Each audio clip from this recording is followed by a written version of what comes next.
আমাদের কোমলমতি ছাত্রদের জীবনের এইটি প্রথম গুরুত্বপূর্ণ পরীক্ষা। দুইটা পরীক্ষা শিক্ষার ফাউন্ডেশন রচনা করে, একটা হচ্ছে এসএসসি আর একটা এইচএসসি।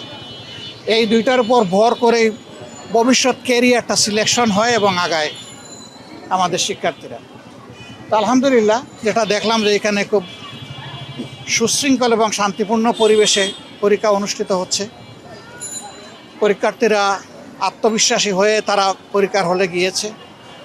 আমরা তাদের জন্য দোয়া করেছি, আল্লাহ যাতে সুস্থতার সাথে তাদেরকে পরীক্ষা দেওয়ার সুযোগ দেন এবং তারা যেন কাঙ্ক্ষিত ফলাফল লাভ করতে পারে। এদের মধ্য থেকেই আগামী দিনের বাংলাদেশ বের হয়ে আসবে ইনশাআল্লাহ। জাতিকে তারাই নেতৃত্ব দেবে। মেধার যত বিকাশ ঘটবে জাতি তত এগিয়ে যাবে।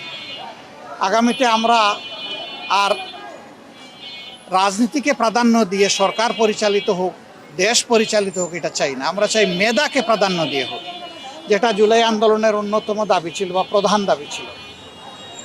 আমরা সেই মেধাবীদের মুখ দেখে এসেছি। আল্লাহ তাআলা তাদেরকে সাহায্য করুন, পরীক্ষা সহজ হোক তাদের জন্য এবং কাঙ্ক্ষিত সফলতা তারা পাক। আর নিজেদের সন্তানদের জন্য যারা কষ্ট করে মায়েরা, বাবারা, গার্জিয়ানরা তারা সর্বক্ষণ তাদেরকে সাহচর্য দিচ্ছেন, তাদের প্রতি আমাদের ভালোবাসা থাকলো, শ্রদ্ধা থাকলো, দোয়া থাকলো। সবার জন্য দোয়া, আপনাদের জন্য দোয়া। সারা বাংলাদেশের চিত্র একরকম নয়, তবে সামান্য কোনো জায়গায় এটা ঘটুক এটা আমরা কামনা করি না। ওখানে যাবে তারা জ্ঞানের চর্চার জন্য, ওখানে যাবে কেন তারা রক্ত ঝরানোর জন্য।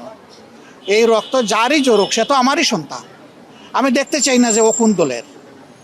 যারই রক্ত জ্বলবে এটা দুঃখজনক। মা বাপ কাউকে রক্ত ঝরানোর জন্য ওখানে মানুষ হওয়ার জন্য পাঠিয়েছে।